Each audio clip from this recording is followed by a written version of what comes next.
بسم اللہ الرحمن الرحیم۔ السلام علیکم۔ آج کی یہ کیس ایک بہت ہی دلچسپ اور بہت ہی حیران کن ٹاپک پر ہے، لیکن حیران کن ہونے کے ساتھ ساتھ یہ ٹاپک ایک بہت ہی خطرناک ٹاپک بھی ہے، جیسے ہم اردو میں کہتے ہیں نا کہ آگ کے ساتھ کھیلنے کے مترادف۔ بہرحال احتیاط کے طور پر اس ویڈیو کے اندر میں کچھ نام ادا نہیں کروں گا، لیکن ان کا ذکر کچھ اس طریقے سے کروں گا کہ آپ خود ہی سمجھ جائیں گے کہ میں کس کی بات کر رہا ہوں۔ یہ یقین مجھے اس لیے ہے کیونکہ میں آپ کے کمنٹس ضرور پڑھتا ہوں، اور ان کمنٹس سے مجھے پتہ چل جاتا ہے کہ میرے زیادہ تر ویورز اپنی ذہانت میں بے مثال ہیں۔ سیریز کی پچھلی قسط کے کمنٹ سیکشن میں ایک سوال آپ کی طرف سے بہت زیادہ پوچھا گیا تھا کہ میں نے اسم اعظم کی طاقت کے متعلق تو بتا دیا، لیکن یہ نہیں بتایا کہ اسم اعظم ہے کیا۔ اسم اعظم یعنی اللہ تعالیٰ کا وہ مخفی نام کہ جو اپنے اندر ایک زبردست طاقت رکھتا ہے، اور جس کے ذریعے کوئی بھی دعا مانگی جائے وہ دعا قبول ہو جاتی ہے۔ لیکن یہ نام ہے کون سا؟ اس کا جواب بہت مبہم ہے۔ شاید اسم اعظم کی مثال ایسی ہے کہ جیسے لیلۃ القدر، ایک چھپی ہوئی رات، ایک ڈھکی ہوئی رات۔ لیکن قرآن میں دیکھیں کہ لیلۃ القدر کے متعلق کیا آتا ہے کہ ہم نے یہ قرآن لیلۃ القدر میں نازل کیا ہے، اور تجھے کیا پتا کہ لیلۃ القدر کیا ہے؟ یہ 1000 مہینوں سے بہتر ہے۔ اس میں ہر کام کو اللہ کے حکم سے پورا کرنے کے لیے فرشتے اور روح اترتے ہیں۔ یہ رات سراسر سلامتی ہے فجر کے طلوع ہونے تک۔ لیلۃ القدر وہ رات ہے کہ جس کے متعلق سنن نسائی کی حدیث میں آتا ہے کہ جس نے لیلۃ القدر کو پا لیا اس کے پچھلے تمام گناہ معاف کر دیے جاتے ہیں۔ اب لیلۃ القدر کی اس زبردست عظمت کو سن کر صحابہ نے بھی پوچھا تھا کہ یا رسول اللہ صلی اللہ علیہ وآلہ وسلم، ہمیں یہ بھی بتائیں کہ لیلۃ القدر کس رات کو آتی ہے۔ اور صحابہ کے اس سوال کا جواب دینے کے لیے نبی صلی اللہ علیہ وآلہ وسلم حجرے سے باہر بھی آئے، لیکن اسی وقت پتہ چلا کہ 2 آدمی لڑنا شروع ہو گئے ہیں۔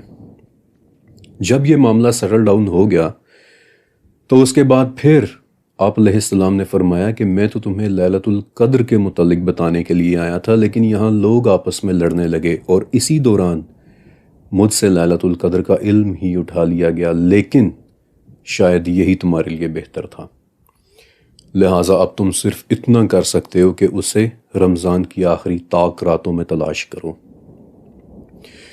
شاید اسم اعظم کی مثال بھی ایسی ہے، کیونکہ اسم اعظم اللہ تعالیٰ کا ایک انتہائی پاورفل نام ہے، اور اس کے ذریعے کوئی بھی دعا مانگی جائے وہ دعا ہمیشہ قبول ہوتی ہے۔ لیکن یہ نام کون سا ہے؟ یہ سوال پوچھنے سے پہلے آپ کو یہ سوال پوچھنا چاہیے کہ کیا ایک اتنے پاورفل نام کا علم ہر انسان کے پاس ہونا ٹھیک بھی ہے؟ مجھے ایک بات بتائیں کہ اگر آج آپ کو اسم اعظم کا علم ہو جائے تو سب سے پہلے آپ کیا کریں گے؟ آپ اس دنیا کی ہر وہ چیز حاصل کرنے کی کوشش کریں گے جس کے متعلق آپ بچپن سے خواب دیکھتے چلے آئے ہیں۔ دولت، شہرت، رتبہ، زمینیں، جائیداد، عورت، حسن۔ آپ پانیوں پر چلنے کی خواہش کریں گے، آپ سمندر کی گہرائیوں میں تیرنے کی خواہش کریں گے، آپ آسمانوں میں اڑنے کی خواہش کریں گے، آپ اپنے دشمنوں کی موت کی خواہش کریں گے۔ پچھلی قسط کے اندر آپ نے بلعم ابن باور کا واقعہ سنا تھا نا؟ اس کے پاس بھی تو اسم اعظم کا علم تھا، تو اس نے کیا کیا تھا؟ پہلے اس نے اپنی عورت کو بنی اسرائیل کی خوبصورت ترین عورت بنا دیا، پھر اسی کے حسن سے حسد میں آ کر اسے بنا دیا، اور پھر لوگوں کی لعن طعن سے پریشان ہو کر اسے واپس پہلے جیسا بنا دیا۔ تو پھر کیا ہوا؟ اس سے اسم اعظم کا علم واپس لے لیا گیا۔ تفاسیر میں آتا ہے کہ اس کی یہی حرکت الاعراف کی 175 نمبر آیت کا کانٹیکسٹ تھی کہ انہیں اس شخص کا بتائیے کہ جسے ہم نے اپنی نشانیاں دی تھیں، لیکن پھر وہ ان سے دور ہو گیا۔ ان نشانیوں سے اس کے درجات بھی بلند ہو سکتے تھے، لیکن وہ اپنی نفسانی خواہشات کے پیچھے پڑ گیا۔ پھر آپ کو اس عورت کا قصہ بھی یاد ہوگا کہ جو المستدرک للحاکم کی حدیث میں حضرت علی رضی اللہ تعالیٰ عنہ نے سنایا تھا، اور وہ پورا واقعہ پچھلی قسط کے اندر آپ میری زبانی سن بھی چکے ہیں کہ جب فرشتوں نے اس عورت کو اسم اعظم بالآخر دے دیا تو پھر کیا ہوا؟ She lost all the control of herself, اور کہہ دیا کہ میں آسمانوں کی طرف جانا چاہتی ہوں، اور اسم اعظم کی طاقت سے وہ اڑنا شروع بھی ہوئی۔ لیکن پھر کیا ہوا؟ وہ آسمان پر چلی تو گئی، لیکن وہاں پہنچنے کے بعد سزا کے طور پر اسے ہمیشہ کے لیے مسخ کر دیا گیا۔ پھر اگر آپ کو میری شمس المعارف والی قسط یاد ہو تو یاد ہے میں نے آپ کو گولمز کے متعلق بتایا تھا۔ گولمز یعنی مٹی کے وہ پتلے جن کے منہ کے اندر 13ویں صدی کے اوکلٹ یہودی عالم ایمیت کا نام لکھ کر لٹکا دیا کرتے تھے، اور اس پتلے میں حرکت شروع ہو جاتی تھی۔ اب ایمیت کا لٹرل مطلب ہوتا ہے سچائی یا ٹروتھ، لیکن یاد رکھیں کہ یہاں بات یہودیوں کی ہو رہی ہے، اور یہودی صرف ایک ہی چیز کو ٹروتھ مانتے ہیں، خدا کو۔ اور اگر وہ کہہ رہے ہیں کہ ہم نے ٹروتھ کا نام لکھ کر پتلے کے منہ میں رکھا تھا، تو اس سے میری انڈرسٹینڈنگ یہ ہے کہ وہ ٹروتھ کے نام یعنی اسم اعظم کی بات کر رہے تھے، اور یہ بہت ممکن ہے کہ ان کے بڑے بڑے علماء ایسے ہوں کہ جن کے پاس اتنی پاورفل چیزوں کا علم ہو۔ میں آپ کے ساتھ ایک پرسنل بات شیئر کرنا چاہتا ہوں کہ پچھلے 20 سالوں میں اپنے ریسرچ ورک کے دوران میں نے یہودیوں کو بہت غور سے اسٹڈی کیا ہے، توریت کو اسٹڈی کیا ہے، پھر توریت کی سب سے بڑی تفسیر مدراش کو اسٹڈی کیا ہے، اور لیٹ می ٹیل یو کہ اگر علم کی بات کی جائے تو ان میں بھی کچھ لوگ ایسے گزرے ہیں کہ جو علم کے سمندر ہوا کرتے تھے۔ آخر کار یہ وہ قوم ہے جس کے متعلق آپ صلی اللہ علیہ وآلہ وسلم نے فرمایا تھا کہ بنی اسرائیل میں کچھ لوگ ایسے بھی گزرے ہیں کہ جو نبی تو نہیں تھے لیکن فرشتے ان کے ساتھ باتیں کیا کرتے تھے۔ یہ بخاری کی صحیح حدیث ہے۔ پھر آپ صلی اللہ علیہ وآلہ وسلم نے یہ بھی فرمایا کہ یہ تو وہ قوم ہے کہ جس کی رہنمائی کرتے ہی انبیاء تھے۔ 1500 سال تک ان لوگوں میں ایک کے بعد ایک نبی آتے رہے۔ تو اب آپ خود امیجن کریں کہ اگر علم کی بات کی جائے تو ان کے پرانے علماء کے پاس کیا کچھ موجود ہوگا۔ ان کی سب سے پرانی تفسیر مدراش میں ایسی ایسی معلومات لکھی ہیں کہ انسان حیران رہ جاتا ہے۔ لیکن وہ چیزیں میں زیادہ اس لیے شیئر نہیں کرتا کیونکہ میری یہ ویڈیوز پبلک ہوتی ہیں، اور بہت سارے ویورز توریت، زبور یا انجیل میں دی گئی معلومات کو سننا ایکسیپٹ نہیں کرتے، اور پھر بات کسی اور طرف چلی جاتی ہے۔ لیکن خیر، اپنے ٹاپک پر واپس آتے ہیں کہ اسم اعظم آخر کون سا ہے۔ تو لیلۃ القدر کی طرح اس کے متعلق بھی بہت ساری روایات ہیں۔ مثلاً ایک روایت کے مطابق اسم اعظم ہے یا حی و یا قیوم، ایک اور روایت کے مطابق اسم اعظم ہے یا رحمان و یا رحیم، ایک اور روایت کے مطابق اسم اعظم ہے یا بدیع السماوات والارض، ایک اور روایت کے مطابق اسم اعظم ہے یا ذوالجلال والاکرام، ایک اور روایت کے مطابق اسم اعظم ہے الہکم الہ واحد۔ لیکن ان تمام ناموں میں سے یا رحمان و یا رحیموں کے متعلق ایک مرتبہ حضرت عثمان بن عفان رضی اللہ تعالیٰ عنہ نے آپ علیہ السلام سے پوچھا تھا، تو آپ نے فرمایا کہ یا رحمان و یا رحیم اسم اعظم کے قریب قریب ہے، اتنا قریب کہ جتنا آنکھ کا سفید حصہ آنکھ کے کالے حصے کے قریب ہوتا ہے۔ اب ایک نام ہے جس کے متعلق ذاتی طور پر میں 99% شور ہوں کہ وہی اسم اعظم ہے، اور میرا ایسا ماننے کی ایک تو 3 وجوہات ہیں، اور دوسرا کچھ نشانیاں ہیں کہ جو مجھے اس نام میں نظر آتی ہیں۔ لیکن پلیز پوچھئے گا مت، کیونکہ اگر واقعی وہی اسم اعظم ہوا تو یاد ہے جب فرشتوں نے اس عورت کو اسم اعظم دے دیا تھا، اور جب وہ آسمان کی طرف اڑنے لگ گئی تھی تو خود ان فرشتوں کے ساتھ کیا ہوا؟ ان میں سے ایک فرشتے کو بھی اس عورت کی وجہ سے سزا ملی۔ اس نے ایک زوردار چیخ ماری اور اس کا سر ایک طرف لڑک گیا، اور پھر وہ دوبارہ کبھی نہیں اٹھ سکا۔ لہٰذا انگلش زبان کی ایک کہاوت ہے کہ be careful what you wish for۔ لیکن ایک راز کی بات بتاؤں، پچھلی قسط کے اندر میں نے وہ نام آہستگی کے ساتھ لیا بھی تھا کہ شاید آپ میں سے کوئی سن لے، لیکن اب میں صرف اتنا ہی کہوں گا کہ اسم اعظم کو ایک راز ہی رہنے دیں، کیونکہ ہر کوئی اس کی طاقت کو کنٹرول نہیں کر سکتا.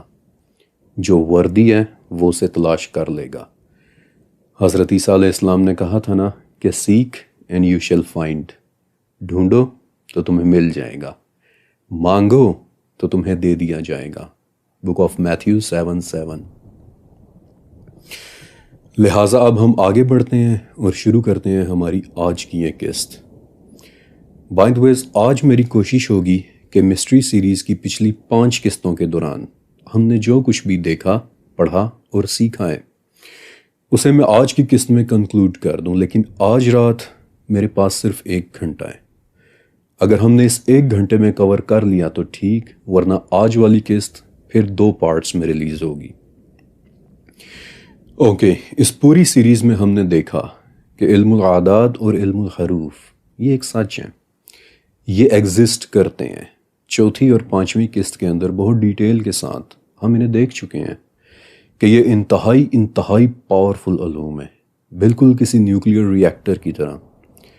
کنٹرول میں رہے تو پورے شہر کو بجلی دے سکتا ہے، لیکن جس دن اس کی طاقت آؤٹ آف کنٹرول ہو جائے تو وہی نیوکلیئر فورس پورے کے پورے ملک کو تباہ و برباد کر کے رکھ سکتی ہے. اور ایسے ہی علم کی ایک مثال ہے قبالہ، یہودیوں کا صدیوں پرانا ایک چھپا ہوا علم. آج اس وقت قبالہ کی جو شکل موجود ہے، اس کے ڈیولپ کرنے والے کا نام تھا آئزیک لوریا. 16ویں صدی کے شام میں رہنے والا ایک یہودی ربائی. آئزیک نے یہ کیا کہ اس نے توریت کی ایک ایک آیت کو 4 لیئرز میں ترجمہ کرنا شروع کیا. پہلی لیئر یعنی پیشات تو عام لوگوں کے لیے ہوتی تھی.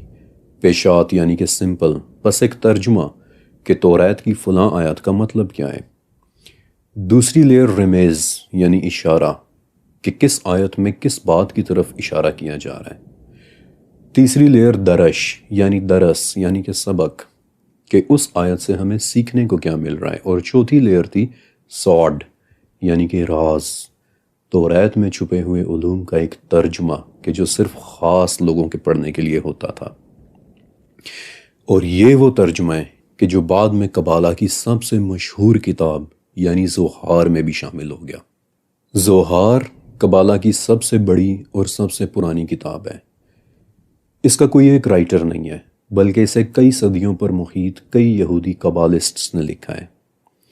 اس کتاب میں کئی پورشنز بنے ہوئے ہیں. پورشنز یعنی کہ سیکشنز یعنی کہ حصے. ہر حصہ کوڈ ورڈز کی زبان میں ایک مختلف ٹاپک کو ڈسکس کرتا ہے. مثلا زوہار کا ایک پورشن ہے کہ جسے بک آف کنسیلمنٹ کہتے ہیں. صرف 6 صفحوں پر لکھا ایک سیکشن جس میں کائنات کی تخلیق کے حوالے سے اتنی انکوڈڈ زبان لکھی ہوئی ہے کہ مجھ جیسے ایک عام انسان کو ایک لفظ بھی سمجھ میں نہیں آیا تھا کہ وہ ان صفحوں میں آخر بات کیا کر رہے ہیں. پھر ایک سیکشن ہے رضا دارزن جس میں بتایا گیا ہے کہ ہاتھوں کی لکیروں کو کیسے پڑھتے ہیں، کسی کا چہرہ دیکھ کر اس کے دل کی باتیں کیسے جان لیتے ہیں. اور یہ بات آپ اچھی طرح سے جانتے ہیں کہ چہرہ پڑھنے کے علم میں یہودی کئی صدیوں سے ایکسپرٹ ہیں. اب ایک واقعہ ہے کہ جو میں آپ کو سنانا چاہتا ہوں. شاید اس واقعے کو آپ نے پہلے بھی سن رکھا ہوگا، لیکن آج آپ اس واقعے کو بالکل ایک نئی زاویے سے دیکھنے والے ہیں.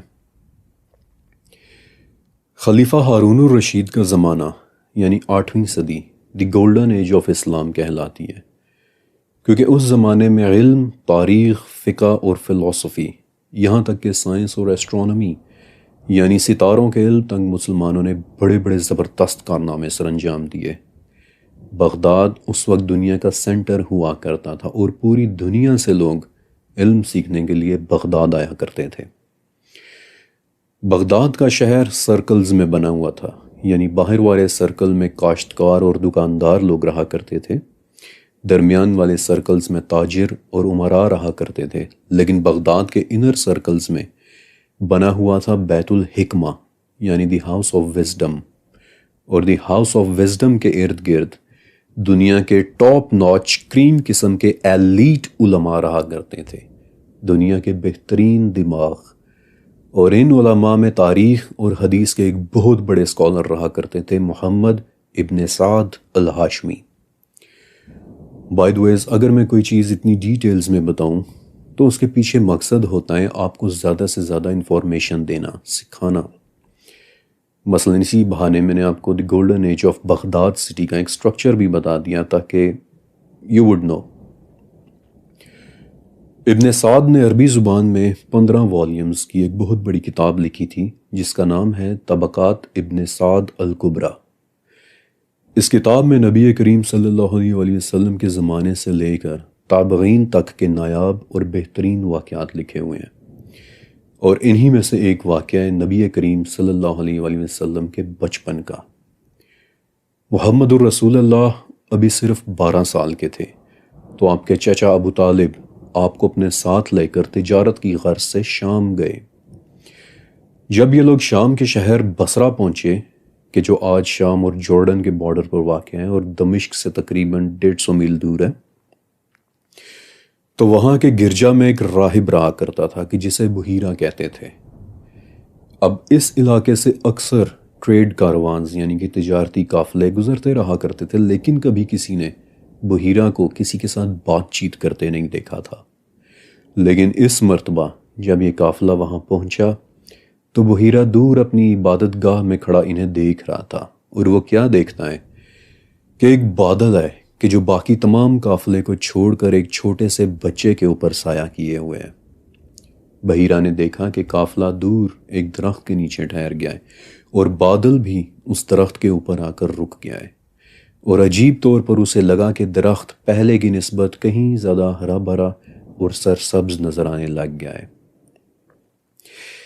یہ سب دیکھ کر بحیرہ نے ان لوگوں کو ایک پیغام بھجوایا کہ آج آپ کا کھانا میرے پاس ہے اور میں چاہتا ہوں کہ آپ سب میری دعوت میں شامل ہوں، چھوٹے سے لے کر بڑے تک، غلام سے لے کر آزاد تک، کیونکہ اس سے میری عزت ہوگی۔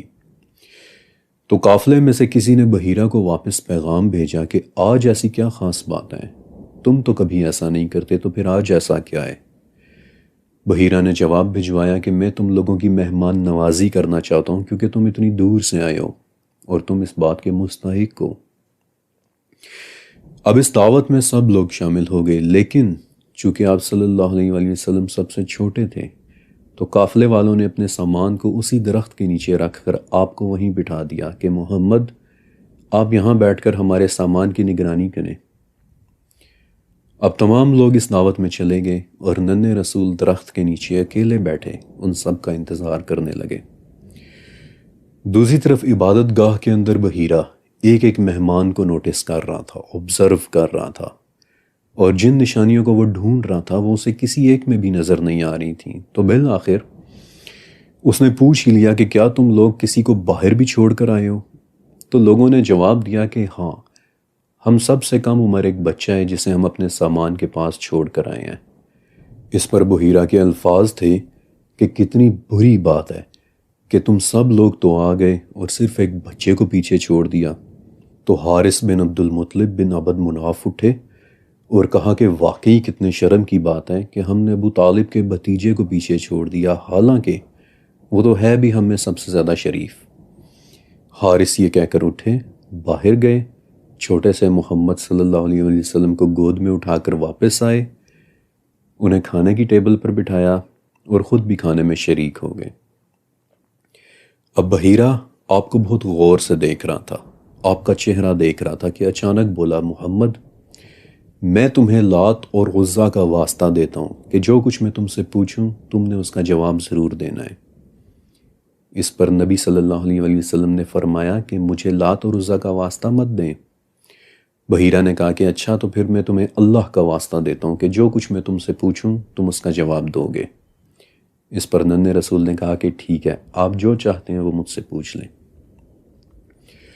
اب بحیرہ نے سوالات کرنے شروع کیے، یہاں تک کہ آپ سے نیند کے حوالے سے بھی پوچھنے لگا کہ سوتے ہوئے آپ کی کیفیت کیا ہوتی ہے، اور آپ صلی اللہ علیہ وسلم سے ہر بات کا جواب دے رہے تھے۔ اب یہ سوال جواب دیکھ کر ابو طالب یعنی آپ کے چچا کو خوف آنے لگا کہ یہ راہب محمد میں اتنی دلچسپی کیوں لے رہا ہے۔ تو ابو طالب کے ان ایکسپریشنز کو دیکھ کر بحیرہ نے ابو طالب سے پوچھا کہ یہ بچہ تمہارا کیا لگتا ہے؟ ابو طالب نے کہا کہ یہ میرا بیٹا ہے۔ بحیرہ نے کہا کہ نہیں، یہ تمہارا بیٹا ہو ہی نہیں سکتا کیونکہ میرے علم کے مطابق اس کا باپ زندہ ہونا ہی نہیں چاہیے۔ ابو طالب خاموش ہو گئے اور پھر بولے کہ ہاں، یہ میرے بھائی کا بیٹا ہے۔ بحیرہ نے کہا کہ تمہارے بھائی کے ساتھ کیا ہوا؟ ابو طالب نے کہا کہ وہ ان کی پیدائش سے پہلے ہی فوت ہو گئے تھے۔ بحیرہ نے پوچھا کہ ان کی ماں کا کیا ہوا؟ ابو طالب نے کہا کہ کچھ عرصہ پہلے وہ بھی فوت ہو گئی تھیں۔ تب بحیرہ نے کہا کہ اپنے بھتیجے کو لے کر یہاں سے واپس چلے جاؤ، کیونکہ اگر یہودیوں نے انہیں دیکھ لیا تو وہ بھی انہیں پہچان لیں گے اور انہیں تکلیف پہنچانے کی کوشش کریں گے۔ میں نے یہ نصیحت تمہاری بھلائی کے لیے کی ہے۔ بحیرہ کی ان باتوں کا ابو طالب پر بہت گہرا اثر ہوا، اور جب قافلے والے تجارت سے فارغ ہو گئے تو ابو طالب فوراً ننھے رسول کو لے کر واپس چل دیے۔ لیکن یہاں ایک بات بڑی ہی اہم ہوئی تھی کہ جب قافلے والوں نے بحیرہ کو پہلے ننھے رسول اور پھر ابو طالب سے بات چیت کرتے دیکھا تو وہ لوگ بڑے حیران ہوئے کہ راہب کے پاس تو محمد کی بڑی عزت ہے، اور اس طرح ان کی آپسی گفتگو کی وجہ سے یہ بات واقعی کچھ یہودیوں تک پہنچ گئی، اور یہودیوں نے دور سے قافلے میں موجود ننھے رسول کو دیکھا اور فوراً بحیرہ کے پاس واپس آئے اور اس سے مکمل انفارمیشن لینے کی کوشش کی۔ بحیرہ نے بہت سختی کے ساتھ ان سے پوچھا، اتجدون صفتہ، یعنی کیا تم لوگوں نے اس میں صفات دیکھ لی؟ تو انہوں نے کہا کہ ہاں۔ تو بحیرہ نے پھر سختی سے انہیں کہا کہ فما لکم الیہ السبیل، یعنی کہ اگر ایسا ہے تو پھر جان لو کہ تم ان تک پہنچ بھی نہیں سکو گے۔ یہ واقعہ یہی کنکلوڈ ہوتا ہے، اور میں جانتا ہوں کہ یہ واقعہ ڈائریکٹلی ہمارے ٹاپک سے ریلیٹڈ نہیں تھا، لیکن یہ ایک اتنا خوبصورت واقعہ ہے کہ میں اسے آپ کے ساتھ ضرور شیئر کرنا چاہتا تھا کہ دیکھیں کیسے یہودیوں نے آپ صلی اللہ علیہ وآلہ وسلم کو قافلے میں دور سے ہی دیکھ کر پہچان لیا کہ یہی وہ نبی ہیں کہ جنہوں نے مبعوث ہونا ہے۔ اب کیا انہوں نے واقعی چہرے میں موجود نشانیوں کے ذریعے پہچانا؟ وی ڈونٹ نو، لیکن الانعام میں آتا ہے کہ یہ آپ کو ایسے پہچانتے ہیں کہ جیسے ہی اپنے بیٹوں کو پہچانتے ہوں، اور اسی چہرہ شناسی، چہرے کو دیکھ کر پہچان لینے کی تعلیم زوہار کے اس سیکشن کے اندر لکھی ہوئی ہے کہ چہرے سے کسی کو کیسے پہچان لیتے ہیں۔ ابھی جو واقعہ میں نے آپ کو سیرہ سے سنایا ہے، اسے میں نے بڑے دل سے لکھا تھا، اور کافی عرصے سے میری خواہش تھی کہ میں سیرہ پر بالکل ایسے کام کروں، اس انداز میں کہ آپ کو لگے کہ ایک بار پھر سے ہم 1450 سال پہلے کے زمانے میں واپس چلے گئے ہیں۔ لیکن انفارچونیٹلی جب میں نے فیس بک اور ٹویٹر پر سیرہ کے متعلق سروے اور ٹیسٹنگ پوسٹس کی تو اسپیشلی ٹویٹر کے کمنٹس میں ایک طوفان کھڑا ہو گیا تھا۔ کسی کو حدیثوں کے راویوں سے مسئلہ نکل آیا، کوئی صحیح حدیث اور ضعیف حدیث کی بحث میں پڑ گیا، کوئی بخاری و مسلم کی حدیثوں کو نہیں مانتا، اور کوئی تو سرے سے حدیثوں کو ہی نہیں مان رہا تھا۔ اور کمنٹس میں ایک چیز میں نے بہت زیادہ نوٹس کی کہ اگر کوئی حدیث کسی کے جدی پشتی عقائد کے خلاف جا رہی تھی تو وہ اسے فوراً ضعیف کہہ کر اس کے راوی کو برا بھلا کہنے لگ جاتا تھا، اب چاہے وہ حدیث صحیح ہی کیوں نہ ہو۔ تو ایسے میں سیرہ جیسا ایک انتہائی خوبصورت ٹاپک سب سے زیادہ کنٹروورشل بن کر سامنے آیا، اور میں نہیں چاہتا تھا کہ اتنے پیارے نبی کی زندگی کہ اتنے پیارے ٹاپک کو لوگ اس طرح سے ٹریٹ کریں۔ اس لیے سیرہ سیریز کو میں نے فی الوقت کے لیے ہولڈ پہ کر دیا، اور میری دل سے دعا ہے کہ اللہ تعالیٰ مجھ جیسے اور آپ جیسے علم کی تلاش میں رہنے والے لوگوں کو ان مسلکی لڑائیوں سے ہمیشہ دور رکھے، آمین۔ بہرحال زوہار میں اور بھی بہت کچھ ہے۔ ابھی میں نے آپ کو بتایا کہ کیسے اس میں ہاتھ کی لکیروں اور چہرے کو پڑھنے کے طریقے سکھائے گئے ہیں۔ پھر اس کا ایک سیکشن ہے کہ جس میں ایک بوڑھے قبالسٹ اور اس کے ایک نوجوان سٹوڈنٹ کی داستان ہے کہ جس نے قبالہ سیکھا اور پھر اس کے ذریعے کیا کیا کچھ اچیو کیا۔ پھر زوہار کا پورا ایک سیکشن توریت کی ایک آیت ڈیوٹرونومی 6:4-9 کے متعلق ہے، اور بائی دا وے توریت کی یہ آیت بہت زیادہ پاورفل ہے۔ اشمع اسرائیل ادونائی یحد، یعنی سنو اے بنی اسرائیل، ہمارا رب ایک ہے، ہمارا رب اکیلا ہے۔